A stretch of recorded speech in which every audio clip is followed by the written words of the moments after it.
Everyone, welcome to my channel. कल हमने हिंदी साहित्य के इतिहास की जो आधारभूत अवधारणाएं हैं या परिभाषाएं कह लो आप, है ना, उसके बारे में कुछ बातें की थी। आज उससे आगे हम साहित्य और लेखन परंपरा के अंतर्गत जितने भी रचयिता हैं उन्होंने कैसे ग्रंथ लिखने शुरू किए या परंपरा के अधीन उन्होंने कैसी अपनी बातें लिखी हैं, हम उसके बारे में अपना आज का लेक्चर बनाने जा रहे हैं। Hope you enjoy. कंटेंट कल से रिलेटेड ही है और चलो पढ़ते हैं।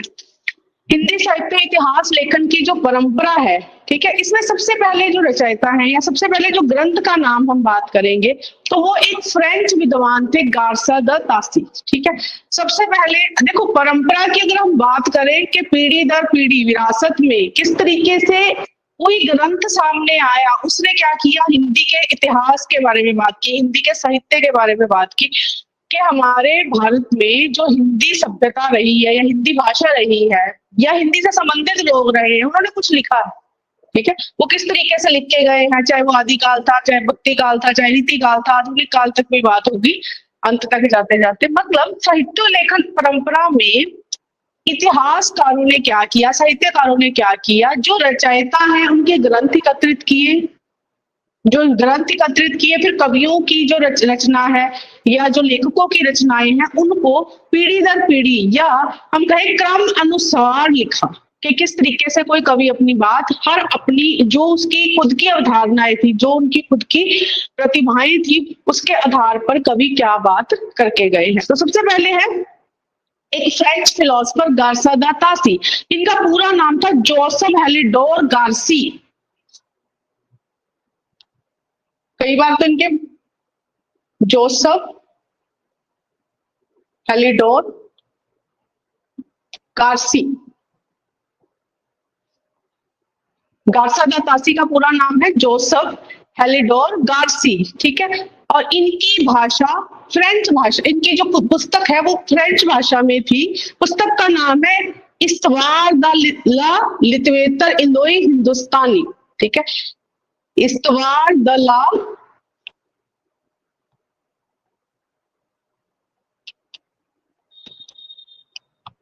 जो इसमें लित्योत्तर है, लित्योत्तर है, इसका मतलब क्या है, लिटरेचर।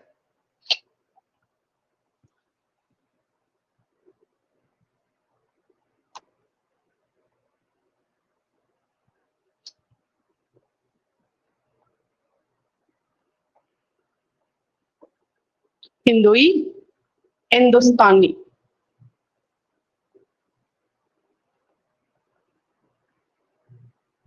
ये पुस्तक का पूरा क्या है, नाम रहेगा, जो फ्रेंच भाषा में लिखी गई गार्सा द तासी द्वारा। ठीक है, इसको दो भागों में हम विभक्त करेंगे। इनके दो भाग क्या है, दो भागों में इनका प्रकाशन हुआ। ठीक है, दो बार इस पुस्तक का प्रकाशन हो चुका है। पहला प्रकाशन हुआ 1839 में और दूसरा हुआ 1847 में। दो बार इस पुस्तक का क्या है, फ्रेंच भाषा में लिखी गई पुस्तक का दो बार प्रकाशन हुआ।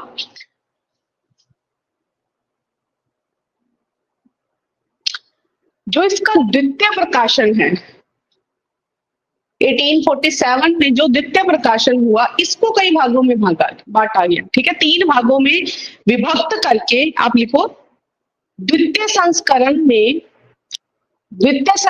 में तीन भागों में इसको विभक्त करके इसका प्रकाशन, जो सेकंड बार जो पब्लिकेशन हुई, तीन भागों में इसका विभक्तिकरण करके या तीन भागों में इसको बांट कर इसका फिर एक और बार प्रकाशन हुआ 1871। तीन भागों में विभक्त हो गई ये बुक, उसके बाद फिर प्रकाशन हुआ 1871 में। ठीक है, इस पुस्तक में हिंदी और उर्दू के अनेक कवियों का अंग्रेजी की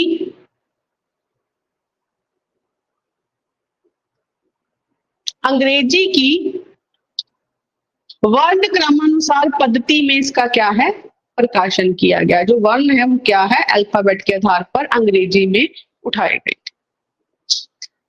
तासी ने अपनी पुस्तक को हिंदी और उर्दू के अनेक कवियों का विवरण अंग्रेजी वर्ण क्रमानुसार पद्धति के अनुसार इसका क्या है प्रकाशन किया। कुल कितने कवि लिए थे इसने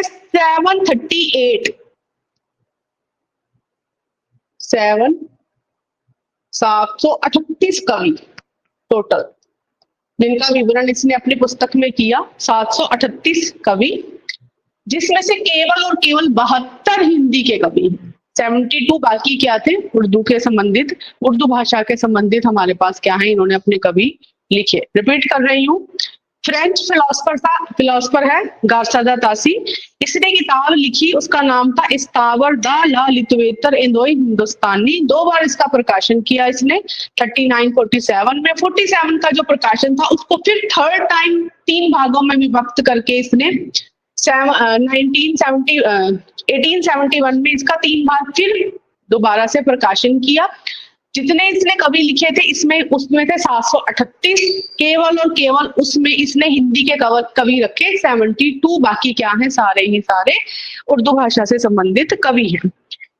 यह है 1814 पृष्ठों का इतिहास है, मतलब 1814 जो पेजेस है उसमें संग्रहित ये क्या है ये ग्रंथ बनाया गया, और 100 पृष्ठों की तो केवल इन्होंने क्या लिखी थी भूमिका, 100 पृष्ठों की केवल और केवल भूमिका लिखी इन्होंने।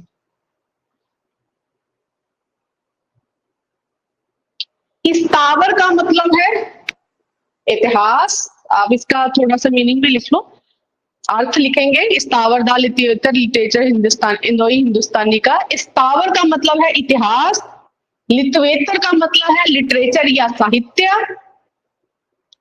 लिटरेचर या साहित्य, इंडोई हिंदवी जिसका मतलब है हिंदवी, और हिंदुस्तानी आर्थिक रूप में इसको क्या लिखेंगे, अर्थ में हिंदुस्तानी का मतलब क्या होगा, मुसलमानों द्वारा लिखी गई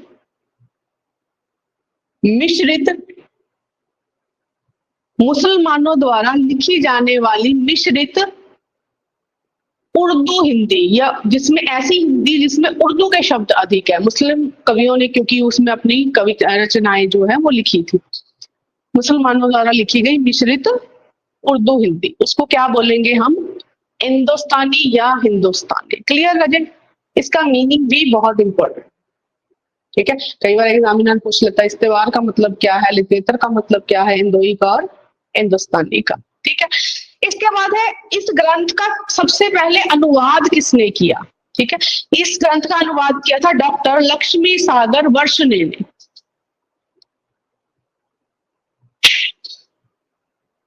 लक्ष्मी सागर वार्ष्णे ने, व को आ की मात्रा आएगी, छोटा श, ना के ऊपर ए की मात्रा और र। वार्ष्णे ने तासी के ग्रंथ का हिंदी अनुवाद 1952 में किया। हमारे लिए किसने अनुवाद किया वो भी जरूरी है, किस ईयर में किया वो भी जरूरी है, और उसकी पुस्तक का क्या नाम रखा। जब देखो मैं, अब मान लो आप किसी बुक को पढ़ते हो, मान लो किसी और भाषा की किताब को पढ़ते हो, इंग्लिश में कोई नॉवल पढ़ा, आप सोचो मैं इसका हिंदी में दोबारा पुनर्लेखन करती हूँ, अपनी जबान में उसको दोबारा हिंदी में लिखती हूँ, एक एक शब्द। आजकल तो चलो AI है, जैसे मर्जी आप कन्वर्ट कर सकते हो किसी लैंग्वेज को, बट जब मैं अपनी कोई पब्लिकेशन बनाऊंगी तो उसको नया नाम तो देना पड़ेगा। मैं गार्सा तासी को सेम है ना उठाकर अगर उसका ग्रंथ हम कॉपी भी करेंगे अपनी भाषा में, सेम उसको सेम लैंग्वेज में हम लिख ही नहीं सकते। तो इसने भी क्या है उस पुस्तक का नाम अपना क्या रखा, हिंदुई साहित्य का इतिहास, इन्वर्टेड कॉमा में लिखना हिंदुई साहित्य का इतिहास।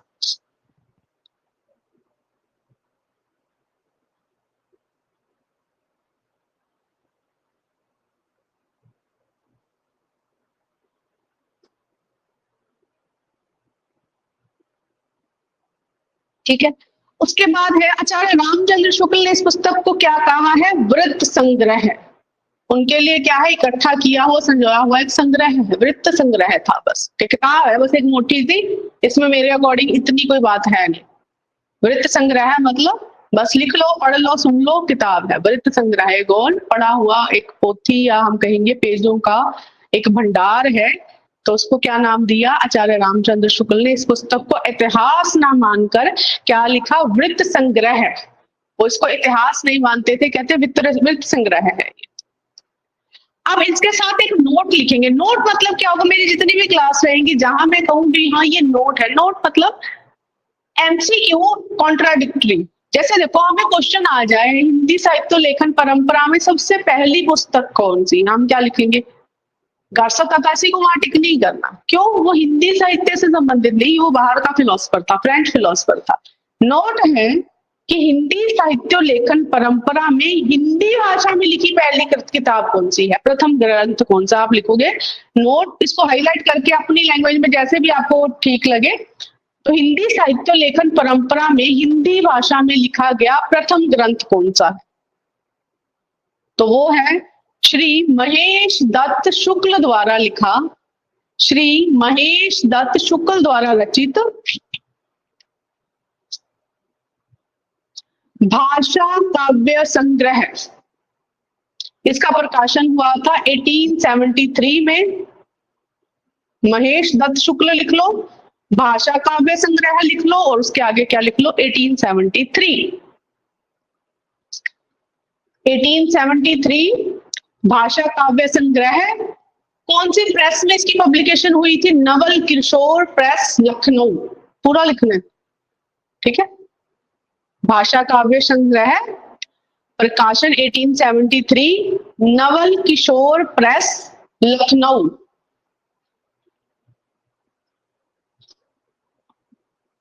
उसके बाद आ जाएगा हिंदी भाषा में दूसरा महत्वपूर्ण इतिहास ग्रंथ। ये नोट ही चलेंगे अब जब तक, है ना, इंपॉर्टेंट जो बात होगी। यहाँ पर गार्सा तातासी की जितनी बात होनी थी वो एंड तक रामचंद्र शुक्ल ने उसको कहा, क्या कहा, वहां तक खत्म है। ये पहला ग्रंथ था। उसके बाद देखो क्वेश्चन आ रहा है हिंदी भाषा में लिखा गया प्रथम ऐतिहासिक ग्रंथ या इतिहास और लेखन परंपरा में पहला ग्रंथ महेश दत्त शुक्ल जी, ठीक है। उसके बाद है इनका, देखो समय आपने याद रखना 1873 है। इसके बाद है हिंदी भाषा में लिखा गया, गार्सा तातासी के बाद महेश दत्त शुक्ल लिख लिया, उसके बाद लिखेंगे हम, ठीक है। हिंदी भाषा में लिखा गया दूसरा महत्वपूर्ण ऐतिहासिक ग्रंथ शिव सिंह सेंगर द्वारा लिखा गया, शिव सिंह सरोज।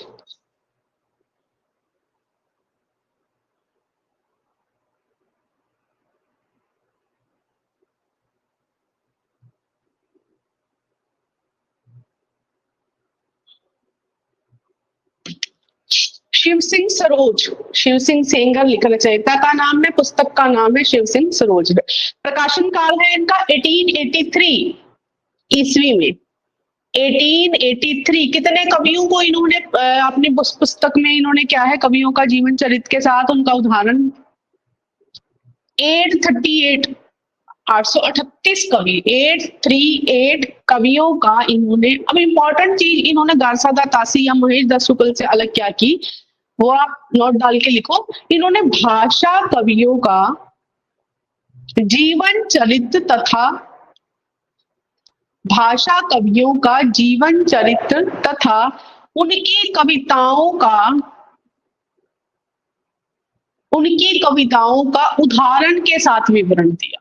जैसे पहले कवि लिखा, समय काल रचना या उनके जो भी उनके ग्रंथ का नाम है, उसके बाद कवियों का भी विवरण दिया, कब मृत्यु हुई, कब जन्म हुआ, क्या विशेषता है, किस हम कहेंगे विधा में इन्होंने अपनी रचना लिखी है या किस संदर्भ में इनके ग्रंथ लिखे गए हैं, किस भाषा में लिखे गए हैं, क्या इनका चारित्रिक विशेषता रहेगी। तो इन्होंने क्या कहा, जीवन चरित्र तथा उनकी कविताओं का उदाहरण। जैसे मीराबाई के बारे में लिखा, फॉर एग्जाम्पल उनका एक पद भी साथ में लिखा, बिहारी है उसका भी कोई दोहा। नेक्स्ट है,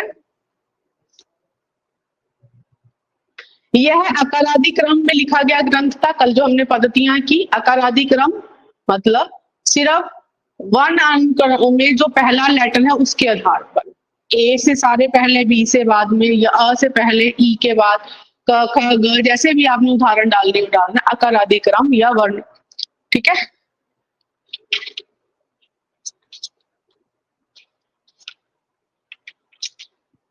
नेक्स्ट है शुक्ल जी ने इसको प्रथम वृत्त संग्रह माना। शुक्ल जी ने इसकी रचना को क्या कहा? यह कवियों का परिचय देने वाला प्रथम इतिहास या प्रथम वृत्त संग्रह माना। पिछले वाले को क्या कहा था? वृत्त संग्रह। गार्सा लतासी किताब को क्या कहा? वृत्त संग्रह। और शिव सिंह सेंगर की किताब को क्या कहा? प्रथम वृत्त संग्रह। शुक्ल ने कहा है दोनों ही किताबों को। दो क्वेश्चन देखो ये अपने आप में बनते हैं कि शुक्ल जी ने गार्सा दत्तासी की किताब को क्या कहा, शुक्ल जी ने शिव सिंह सेंगर की के वो था वृत्त संग्रह, यह है बड़ा वृत्त संग्रह, ठीक है, या प्रथम वृत्त संग्रह। नेक्स्ट है थर्ड किताब है ग्रियर्सन द्वारा लिखी गई the modern vernacular literature of Hindustan. Grierson द्वारा लिखी गई the modern vernacular literature of Hindustan किताब का नाम है ये। इसका प्रकाशन हुआ 1888 में।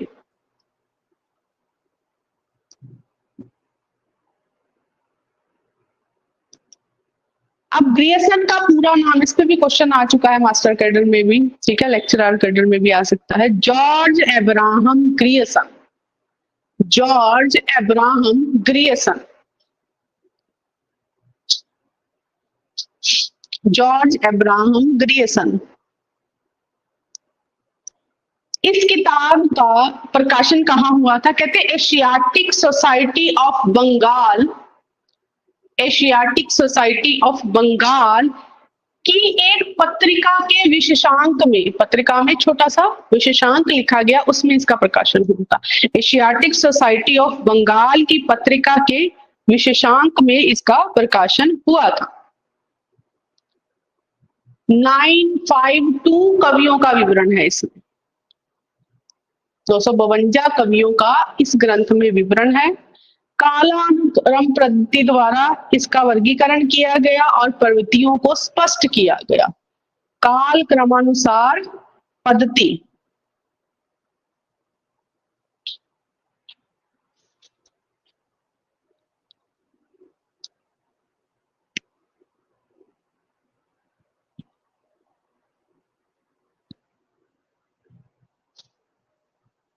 एक नोट लिखो आप कि सच्चे अर्थों में हिंदी साहित्य का पहला इतिहास माना जाता है। ये भी अपने आप में क्वेश्चन बन गया। क्वेश्चन आए सच्चे अर्थों में प्रथम हिंदी साहित्य लेखन परंपरा के अनुसार पहला ग्रंथ, तो ग्रियर्सन का होगा, ठीक है। सच्चे अर्थों में, इसको टिक कर लेना, सच्चे अर्थों में हिंदी साहित्य का पहला इतिहास।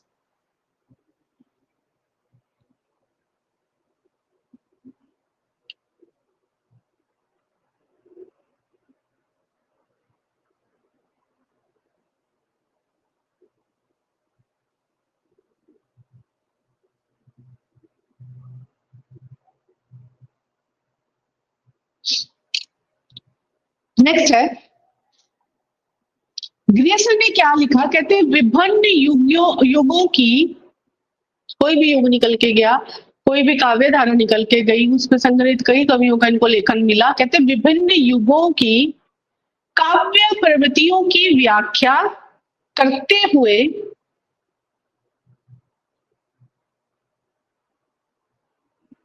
विभिन्न युगों की काव्य प्रवृत्तियों की व्याख्या करते हुए उनसे संबंधित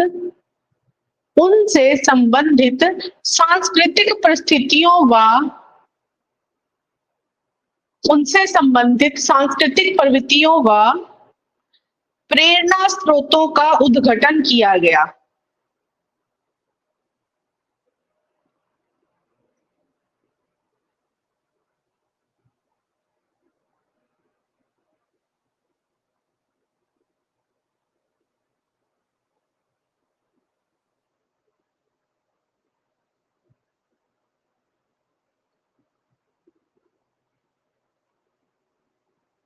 नेक्स्ट है प्रस्तुत ग्रंथों का, मतलब जो भी ग्रंथ है प्रस्तुत ग्रंथ में विभिन्न कालखंडों में विभक्त किया गया इसको।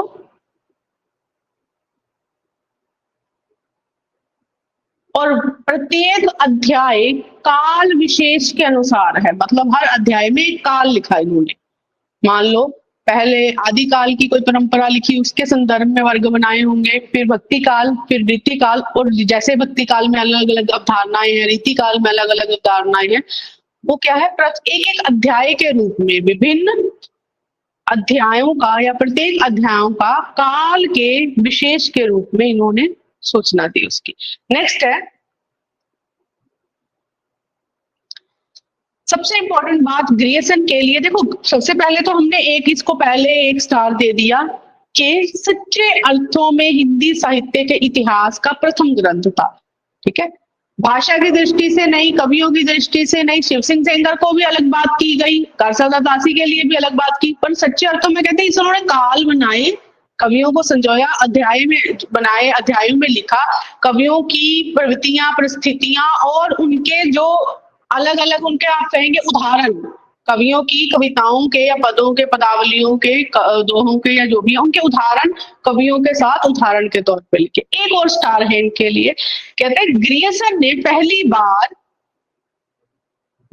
ने प्रथम बार हिंदी साहित्य को भाषा की दृष्टि से, दूसरा स्टार क्या मिला, देखो किताब आप सबके पास है, पढ़ा आप सब सकते हो, पर जब कोचिंग ले रहे हो, कोचिंग में क्या मतलब होता है कि जो हम पढ़ा रहे हैं और हमें पिक पॉइंटेड वैसे ही एमसीक्यूज बना बना के सामने रखे जाए। ठीक है, तो भाषा की दृष्टि से सबसे पहले बात किसने की, ग्रियर्सन ने। पहले कवियों ने क्या किया, हिंदी उर्दू के रख लिए, उर्दू के रख लिए, हिंदी के रख लिए, पर इसने क्या है भाषात्मक दृष्टि से, अगर कोई कवि अवधी बोलता है उसको अलग रखा, अगर कोई जो कवि है अरबी बोलता है उसको अलग रखा, फारसी बोलता है अलग रखा, उर्दू बोलता है अलग रखा, हिंदी बोलता है अलग। भाषा की दृष्टि से भी इन्होंने क्या किया, कवियों का पूर्ण वर्गीकरण रख के फिर बात की। तो भाषा की दृष्टि से क्षेत्र निर्धारित करते हुए, भाषा की दृष्टि से ग्रियर्सन ने दूसरा, देखो आप जब खुद के नोट्स बनाओगे या खुद इस चीज को दोबारा रीराइट करोगे, ग्रियर्सन की किताब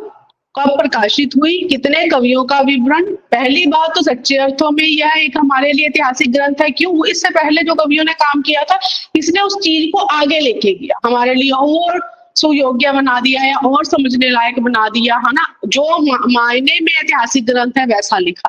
और दूसरी बात, दूसरा पॉइंट क्या लिखोगे कि भाषात्मक तौर से इसने अपनी पकड़ बनाई कि क्षेत्र विशेषता, भाषा विशेषता कवियों की अलग अलग रख के फिर उसने क्या है इस चीज का वर्गीकरण किया। तो हिंदी साहित्य का क्या है, संस्कृत, प्राकृत एवं अभी भाषाओं का नाम आ रहा है, कौन कौन भाषाओं को कैसे कैसे रखा, संस्कृत, प्राकृत एवं अरबी, फारसी मिश्रित उर्दू। संस्कृत के पुराने जो कवि थे उन्होंने यही सब कुछ लिखा हुआ है। ठीक है, संस्कृत, प्राकृत एवं अरबी, फारसी मिश्रित उर्दू को पृथक लिखते हुए कवियों का विवरण दिया।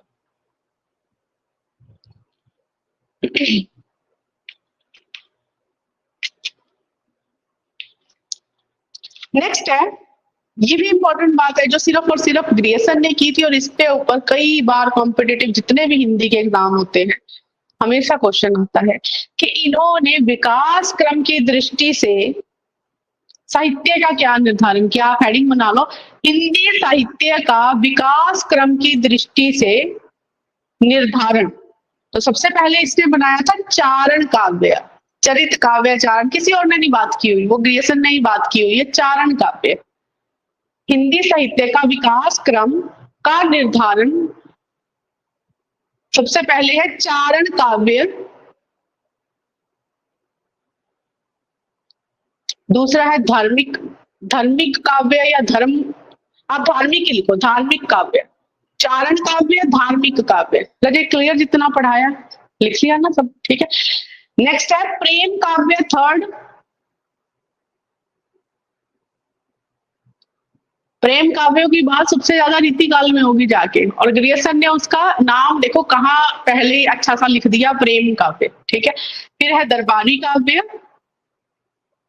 जो ये नाम है हमें कहीं नहीं मिले। चारण काव्य पे तो बहुत बार क्वेश्चन आ सकता है, हम प्रेम काव्य को और दरबारी काव्यों को भी ध्यान में रखेंगे कि इन्होंने क्या है विकास क्रम की दृष्टि से साहित्यकारों का इस तरीके से निर्धारण किया। नेक्स्ट वेरी इंपॉर्टेंट, ये भी बड़ी बार क्वेश्चन आ चुका है मास्टर कैडर और लेक्चरर कैडर में। क्वेश्चन आप पूरा पॉइंट क्वेश्चन के फॉर्म में लिख लो। 16वीं 17वीं शताब्दी के युग में, कोमा में या इन ब्रैकेट में आप क्या लिखोगे, भक्ति काल। 16वीं 17वीं शताब्दी का जो युग था भक्ति काल, जब हम काल निर्धारण करेंगे, काल विभाजन करेंगे, वहां बार बार जो 16 और 17वीं शताब्दी है उसमें जितने भी रचयिता हैं भक्ति युग में लिखोगे, उनका नाम भक्ति युग में लिखोगे, उनके जो काव्य हैं वो कहीं ना कहीं किसी न किसी आध्यात्मिक भक्ति से संबंधित है। तो 16वीं 17वीं शताब्दी के युग में जो भक्ति काल है उसे हिंदी काव्य का स्वर्ण युग, हिंदी काव्य का स्वर्ण युग। अब क्वेश्चन क्या आता होता है कि भक्ति काल को स्वर्ण युग किसने कहा, ग्रियर्सन ने। ग्रियर्सन ने भक्ति काल को क्या कहा है, स्वर्ण युग। ग्रियर्सन ने भक्ति काल स्वर्ण युग किसको कहा है, भक्ति काल। किसी तरीके से भी घुमा के क्वेश्चन डाला जा सकता, तो सिंपल है। 17वीं शताब्दी के जो युग था या समय था उसमें जितने भी कवियों ने अपनी कविताएं लिखी हैं या अपने जो काव्य लिखे हैं, ग्रियर्सन ने उस काल को क्या नाम दिया, भक्ति काल को क्या नाम दिया, स्वर्ण युग। ठीक है, स्वर्ण युग मानने की उपलब्धि ग्रियर्सन ने की। नेक्स्ट है, इसका सबसे पहले या इसका प्रकाशन किसने किया, ग्रियर्सन की किताब का दोबारा प्रकाशन हुआ, वो प्रकाशन किसने किया, डॉक्टर किशोरी लाल गुप्त ने। डॉक्टर किशोरी लाल गुप्त ने the modern vernacular literature of Hindustan का इसने क्या नाम लिखा, डॉक्टर किशोरी लाल गुप्त ने हिंदी साहित्य का प्रथम इतिहास, हिंदी साहित्य का प्रथम इतिहास। और जो किशोरी लाल गुप्त है इसने हिंदी में अनुवाद किया इसका सारा, हिंदी भाषा में, आप राउंड करो, हिंदी भाषा में इसका अनुवाद किया सारा। और ईस्वी कौन सी थी, 1957, 1957। ठीक है, थोड़ा सा रिपीट करते हैं। यहाँ ग्रियर्सन का जो किताब के बारे में बात थी या जो इसके ग्रंथ के बारे में, रिपीट इंपॉर्टेंट क्वेश्चन करेंगे। ग्रियर्सन का पूरा नाम जॉर्ज इब्राहिम ग्रियर्सन। ठीक है, कब इसने इस किताब का हम कहेंगे रचना की, 1888, 1888 में।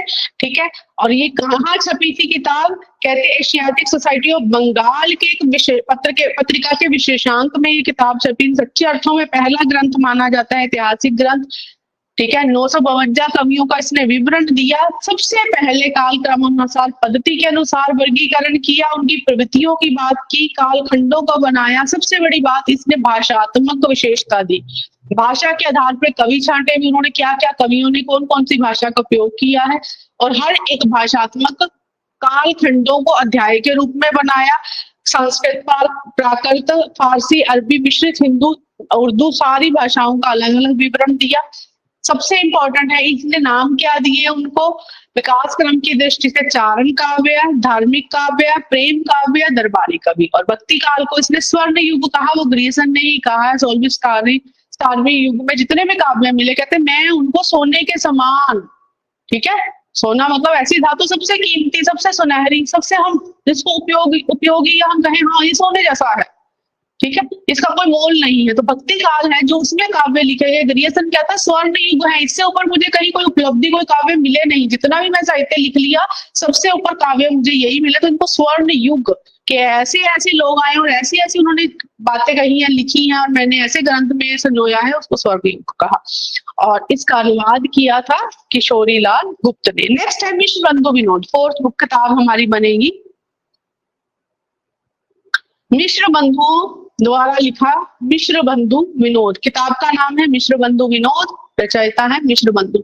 अब देखो ये ना, ऐसे तो 4 भाई थे, ठीक है, मिश्र बंधु जो थे 4 भाई थे, और किताब में केवल 3 का विवरण है, चौथे का विवरण नहीं। हम चारों का नाम लिखेंगे और हमारे लिए 3 भाइयों का नाम मिश्र बंधु विनोद, ठीक है, मतलब बंधुओं ने मिलके किताब लिखी, वो 3 बंधु कौन से हैं उनका नाम भी लिखेंगे, ठीक है।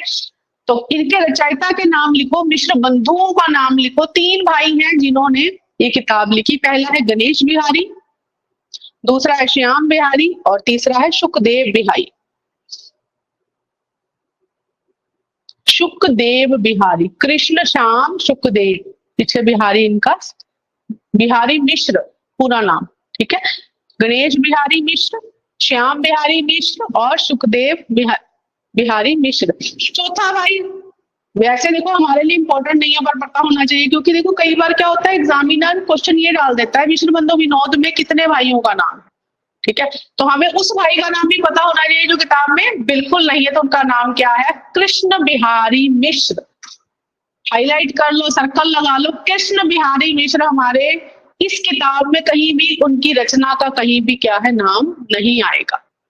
हमारे पास केवल और केवल क्या है, गणेश, श्याम और सुखदेव, यही नाम आएंगे हमारे पास, ठीक है। तो कृष्ण बिहारी मिश्र, मिश्र बंधु जरूर है, उनके भाई जरूर है, पर मिश्र बंधु विनोद में उनका कहीं भी नाम नहीं आता। नेक्स्ट है, मिश्र बंधु विनोद 4 भागों में विभक्त का ग्रंथ है।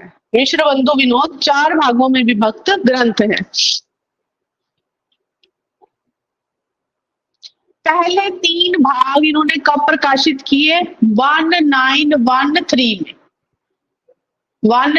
1913। पहले 3 भाग कब प्रकाशित हुए, 1913 में।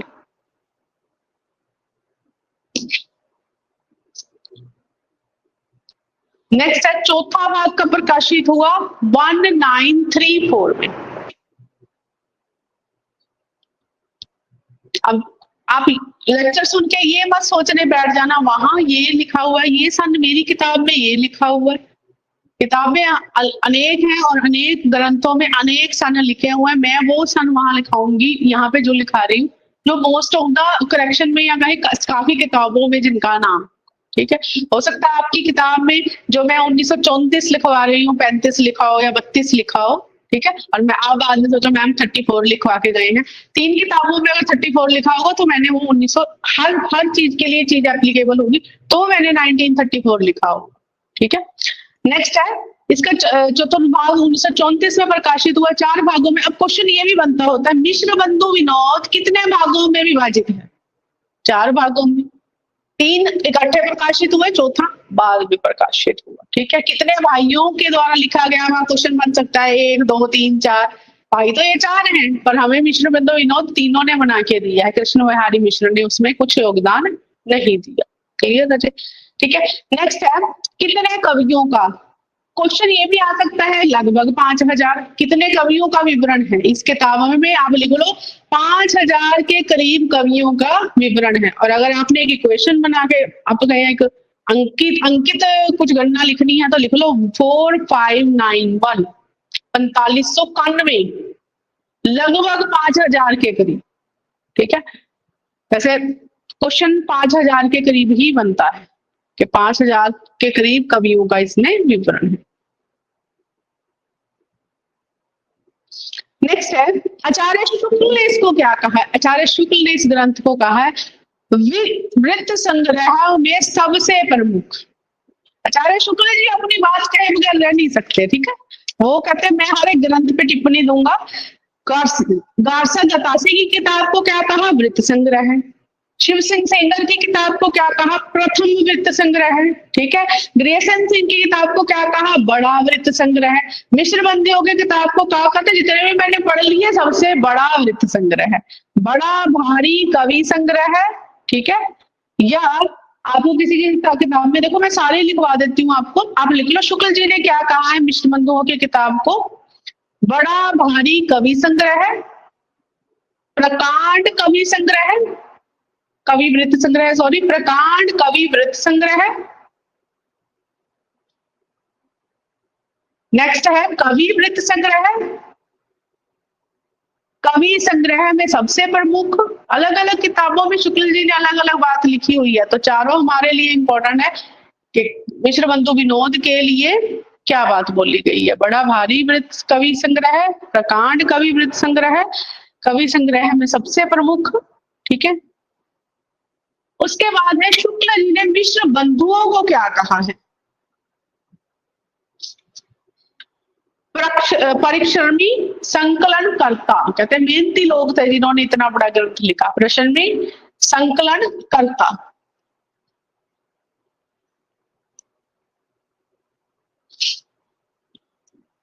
नेक्स्ट आप लिखो, यहाँ पे तो होगी शुक्ल जी की बात के वृत्त संग्रहों में सबसे प्रमुख इन्होंने मिश्र बंधु विनोद को कहा है। नेक्स्ट है कितनी श्रेणियों में ये काव्य हुआ? मिश्र बंधु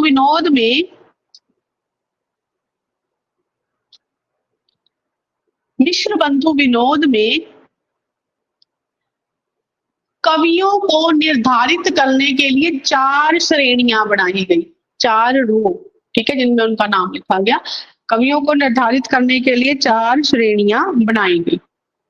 तो देखो 4 भाई, 4 भागों में विभक्त और 4 ही श्रेणियां, ठीक है। ये एक तुकबंदी भी होती है, कई बार पेपर में नहीं कुछ याद रहता तो छोटे छोटे क्लूज हमें याद रह जाते हैं, ठीक है। तो मिश्र बंधु विनोद में 4 ही भाई हैं। कृष्णदेव बिहारी को हमने रखना साइड में, हमें 3 के नाम याद करने हैं। 4 भागों में इन्होंने ग्रंथ को विभक्त किया, 4 बार प्रकाशन हुआ इसका, ठीक है। और 4 बार प्रकाशन नहीं, सॉरी, 4 भागों में विभक्त किया और आगे 4 ही इन्होंने श्रेणियां बनाई, 4 वर्गीकरण में कवियों की रचना की। नेक्स्ट है 5वां महत्वपूर्ण ग्रंथ आचार्य रामचंद्र शुक्ल का हिंदी साहित्य लेखन परंपरा में आचार्य रामचंद्र द्वारा लिखी जो ग्रंथ है हिंदी साहित्य का इतिहास। इसको सबसे सर्वोच्च स्थान दिया जाता है। जितनी साहित्य लेखन परंपरा के अधीन जितने ग्रंथ आएंगे, अगर कहते हैं सबसे ऊंची चोटी का, तो क्योंकि इसने क्या बनाया था वो आगे बढ़ेंगे, क्यों इसको सर्वोच्च स्थान दिया गया। हिंदी साहित्य के इतिहास का सर्वोच्च स्थान देने वाला हम कहेंगे आचार्य रामचंद्र शुक्ल का ग्रंथ है हिंदी साहित्य का इतिहास। यह है मूलतः होता है पहले नाम से जहां प्रकाशन किया गया। यह मूलतः नागरी प्रचारणी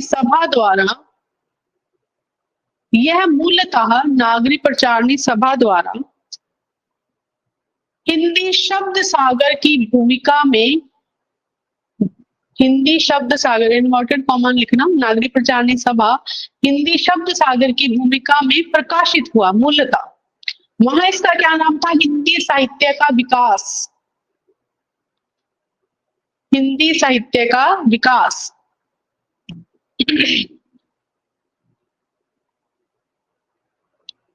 प्रकाशन काल लिखो 1929 ईस्वी में। 1000 लेखकों और कवियों को इसने शामिल किया और विधेयवादी पद्धति में इसने क्या है अपना ग्रंथ बनाया।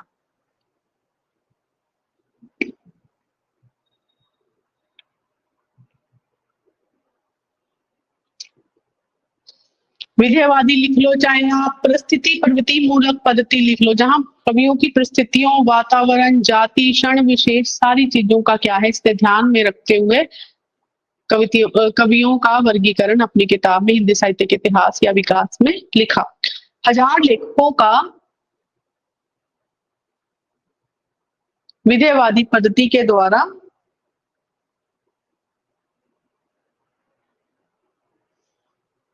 इन्होंने लेखकों को शामिल किया। नेक्स्ट है सर्वप्रथम आचार्य शुक्ल ने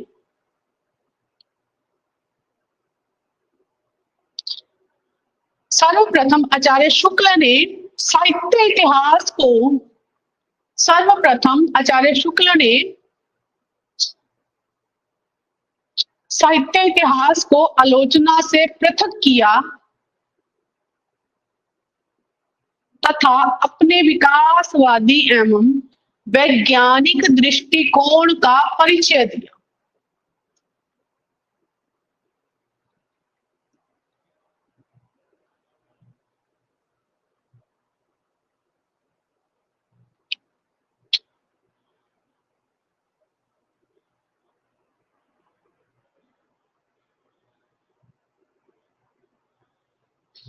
इन्होंने पहली बार साहित्यकारों के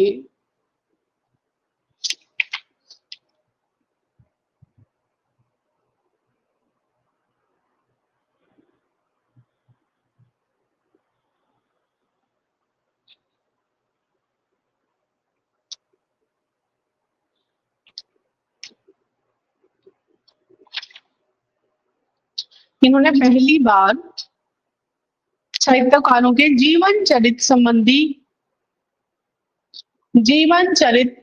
संबंधी इतिवृत्ति के स्थान पर उनकी रचनाओं के साहित्यिक मूल्यांकन को प्रमुखता दी, साहित्यिक मूल्यांकन को प्रमुखता दी।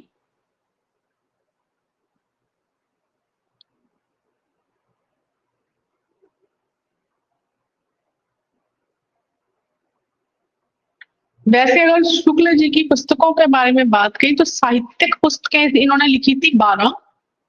शुक्ल के इतिहास की साहित्यिक पुस्तकों की संख्या है 12 और देश भाषा काव्य में इन्होंने 8 पुस्तकें लिखी। ठीक है, साहित्यिक पुस्तकें 12 लिखी और देश भाषा काव्य के ऊपर इन्होंने 8 पुस्तकें लिखी। इस ग्रंथ का संशोधन भी आया 1940 में। उन्होंने 1940 में इसको संशोधित रूप से दोबारा से लिखा। उसका नाम क्या लिखा? हिंदी साहित्य का विकास। हिंदी साहित्य का विकास।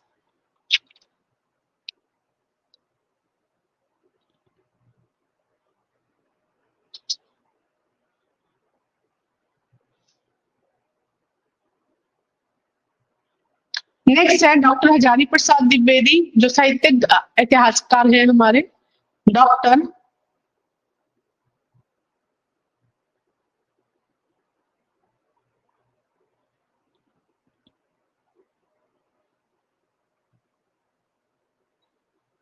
डॉक्टर हजारी प्रसाद द्विवेदी। 3 किताबों का विवरण आएगा इनका। पहला है हिंदी साहित्य की भूमिका 1940।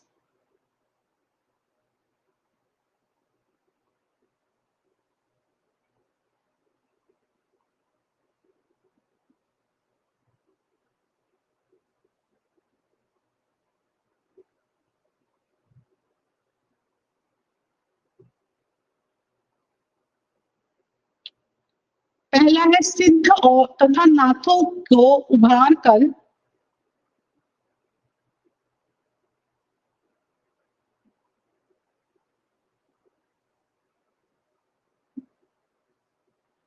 सिद्ध तथा नाथों को उभार कर कबीर पर उनका प्रभाव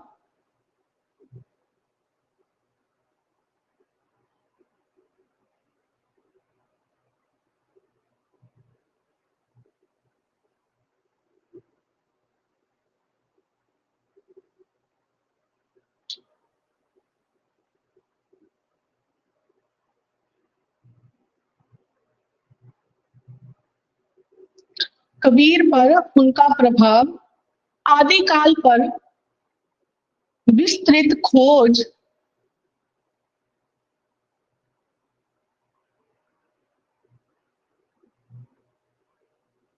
आदिकाल पर विस्तृत को खोज कर उसको अलग से ग्रंथ बनाया। हिंदी साहित्य की भूमिका जिसका नाम है।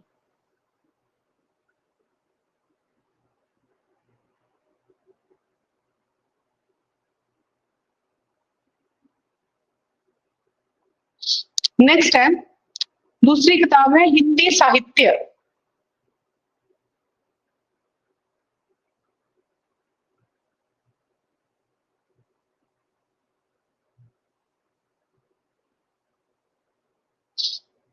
हिंदी साहित्य।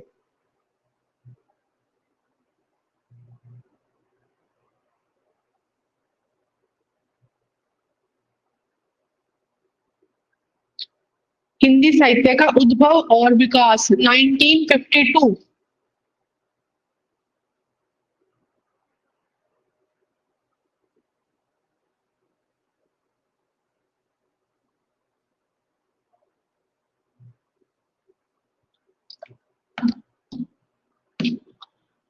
थर्ड है हिंदी साहित्य का आदिकाल।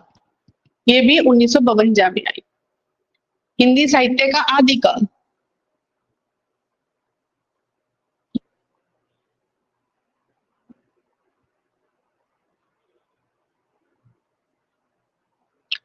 इसमें सूक्ष्म ढंग से अपने इतिहासों का वर्णन किया। सूक्ष्म ढंग से अपने इतिहासों का वर्णन किया और साहित्य को अखिल भारतीय साहित्य से जोड़ा।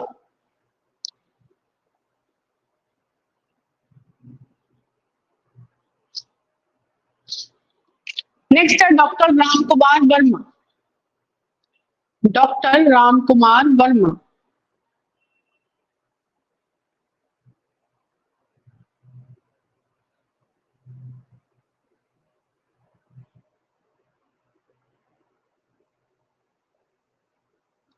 इनके ग्रंथ का नाम है हिंदी साहित्य का आलोचनात्मक इतिहास और ये कब प्रकाशित हुआ 1938 ईस्वी में। हिंदी साहित्य का आलोचनात्मक इतिहास 1938 ईस्वी में क्या है, ये है प्रकाशित हुआ।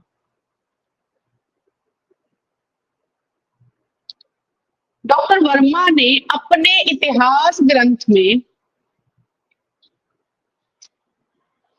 693 ईस्वी से 1693 ईस्वी 1693 693 ईस्वी से 1693 ईस्वी तक की कालावधि अर्थात 3 भागों में इसको विभक्त करेंगे हम।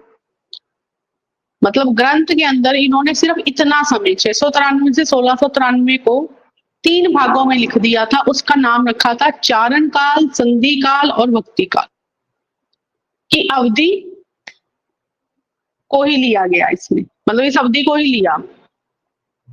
चारण काल, अब चारण काल पहले भी आ चुका है डॉक्टर वर्मा की जो संदर्भ में डॉक्टर राम कुमार के वर्मा में गिरियसन ने वैसे चारण काल लिखा था। उसके बाद इसने 693 से 1693 के बीच के कवियों को लिखा चारण काल, संधि काल और भक्ति काल। भक्ति काल को आप ब्रैकेट में धार्मिक काल भी लिख सकते। क्वेश्चन कहीं से भी बन सकता है। देखो हमारा काम क्या है, बिल्कुल ग्रास रूट रियलिटीज को लेके आना, ऐसी चीज लिखना जो बिल्कुल गहराइयों से आपको नोट्स प्रिपेयर बन। बाद में एमसीक्यू तो कहीं से भी आ जाए, फिर कोई डर नहीं, ठीक है। अगर हम सिर्फ एमसीक्यूज रटेंगे या करा कराया एक किताब का काम करेंगे तो एग्जामिनर भी चला गया, वो भी 4 किताबें उठाकर फिर एमसीक्यूज बनाते हैं।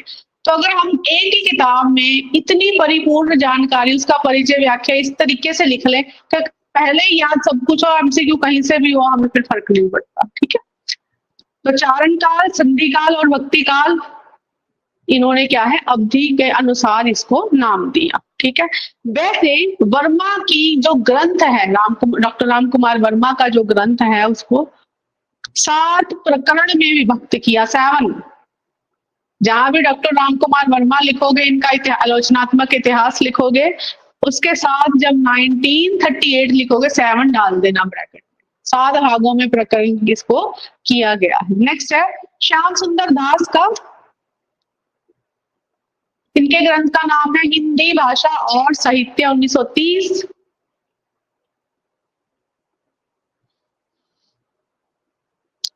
बाकी एक बात आपके साथ मैं शेयर जरूर करना चाहूंगी, जितने भी हमने अभी तक ग्रंथ लिखे हैं, ठीक है, गिरियसन, गारसा दत्तासी की किताब है, मिश्र बंधु की किताब है, आज तक कोई एग्जाम ऐसा नहीं बना इन 4-5 ग्रंथों में से उनके बीच कोई क्वेश्चन हमें ना मिले, ठीक है। तो हमारे लिए तो आप ये लगा लो कि पेपर के 1-2 एमसीक्यूज अभी आज की क्लास में हमने पढ़ लिए।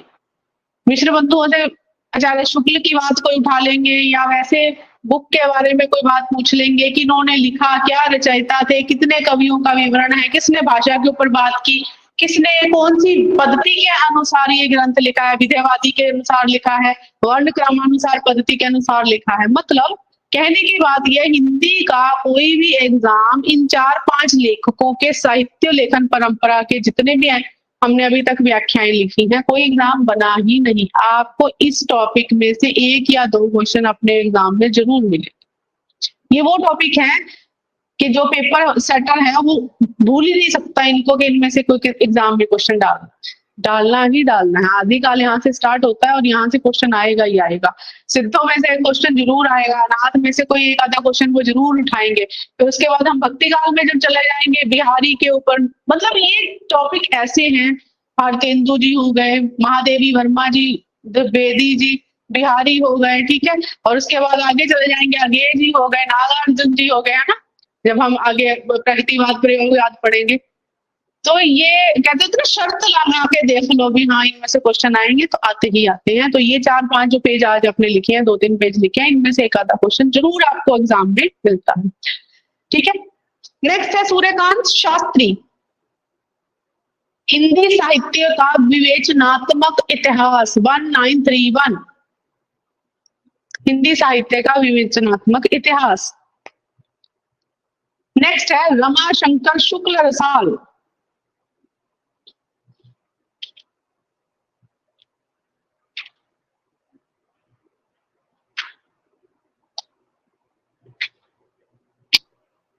रमाशंकर शुक्ल रसाल।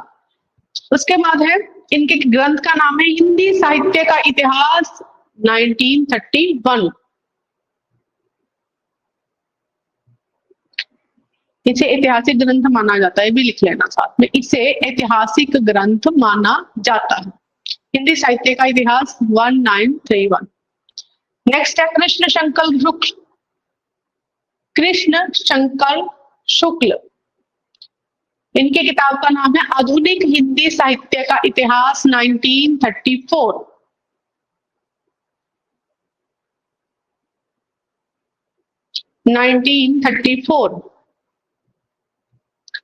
हाँ जी, प्रमुख साहित्यकार, प्रमुख इतिहासकार साहित्य लेखन परंपरा में जिनके हम कहेंगे बिल्कुल इंपॉर्टेंट, उनकी किताबों का नाम, कवियों का विवरण, उनकी व्याख्याएं थी, वो हमने आज की क्लास में किया। और आपको अच्छा लगेगा, कंटेंट जो आपके पास जाएगा आपको लगेगा कि रियल में वो नॉलेज बेस्ड है ना, और आपको आपके पेपर में हेल्प करेगा। कल की क्लास में जो है, अगर हम कल की क्लास में जो पढ़ाएंगे वो इससे आगे ही जो नोट्स हैं हमारे प्रिपेयर होंगे।